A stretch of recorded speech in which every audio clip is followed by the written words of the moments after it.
It's a Sahib Khan movie. Everyone is talking about it. And বাংলাদেশে এটাকে family movie হিসেবেই ছাড়া হয়েছে, সেন্সর বোর্ড কোনো কিছু রেস্ট্রিকশন রাখা নাই, people will be automatically inclined to go there and watch those things, right? তো কারণ সবখানে সুন্দর সুন্দর গানগুলো বাজতেছে, গানগুলো তো সুন্দরই, তাই না? সাকিব খানের গানগুলো, ওই যেসব রিসেন্ট ইয়ার্সের যেসব মুভি বের হয়েছে, গানগুলো অ্যাকচুয়ালি সুন্দর, ক্লাসিক সংস, আমি অ্যাপ্রিক করবো। তো তো ওই জন্য যাচ্ছে। আর আমাদের একটা ট্র্যাডিশন আছে না, যে ঈদের ছবি মুক্তি পেলে ফ্যামিলি নিয়ে যাবে, সবাই গিয়ে দেখবে। But how many of us are actually thinking about those parents? কারণ আরেকটা জিনিস কি, এটা তো ইফেক্ট তো দেখাই যাচ্ছে, দেখবেন যে ছোট ছোট পোলাপাইন, যেসব পোলাপাইন হলে কি 18-19 বছরে যেসব ভায়োলেন্ট ক্রাইম করতো, সেসব পোলাপাইন এখন 13-14 বছরেই মানে তাদেরকে মানে ওইসব ক্রাইমে এঙ্গেজড হয়ে যাচ্ছে।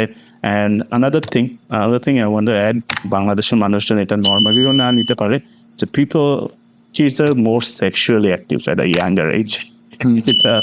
এটা অনেকগুলো, স্পেশালি এটা দেখা গেছে, আমি ইউএস এর কথা বলছি না, আমি পশ্চিমের কথা বলছি না, এটা হলে গিয়ে রিসেন্ট ইয়ার্সের রিসার্চে দেখা গেছে যে এশিয়ান কান্ট্রিজগুলো, ইনক্লুডিং দ্য মুসলিম কান্ট্রিজ, দেখা গেছে যে younger kids are more sexually active.